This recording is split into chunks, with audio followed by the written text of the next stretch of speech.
செங்கோட்டையனை இயக்குவது பாஜகவா? ஏன்னா கடந்த முறை இந்த நிர்மலா சீதாராமன் அவர்களை பார்த்துட்டு இந்த மாதிரியான எடப்பாடிக்கு எதிரான சில குரல்களை வந்து எழுப்பினாரு. அதுக்கப்புறம் அமைதியா போயிட்டாரு. இதுக்கு பின்னாடி பாஜக இருக்குங்கிற ஒரு சந்தேகம் இருக்கே.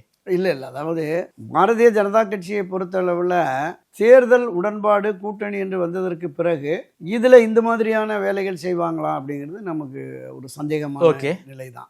அண்ணா திராவிட முன்னேற்ற கழகத்தை ஒருங்கிணைத்து அதை ஒரு வலுவான கூட்டணியோடு போனால் தான் திமுகவை வீழ்த்த முடியும் என்பது பாஜகவுக்கும் தெரியும். எனவே ஏற்கனவே திரு ஓபிஎஸ், திருமதி சசிகலா அவர்கள் தனியாக சென்று அவர்களும் ஒருங்கிணைப்போம், ஒன்றிணைப்போம், வென்று காட்டுவோம் அப்படின்னு அவரும் அந்த அம்மா ஒரு அறிக்கை கொடுத்தாங்க. வி.கே. சசிகலா ஒரு அறிக்கை கொடுத்தாங்க.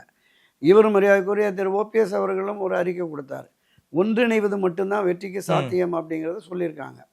அப்போ இந்த நிலைப்பாட்டை திரு எடப்பாடி பழனிசாமி தொடர்ந்து ஏற்க மறுக்கிற பொழுது இன்னொரு பிரச்சனை உருவாகி அதன் மூலமாக எடப்பாடி தன்னுடைய அந்த தனித்தன்மையை, தலைமைத்தன்மையை இழந்து விடுவாரோங்கிற அச்சம் கூட பொதுவெளிகளில் இருக்கு.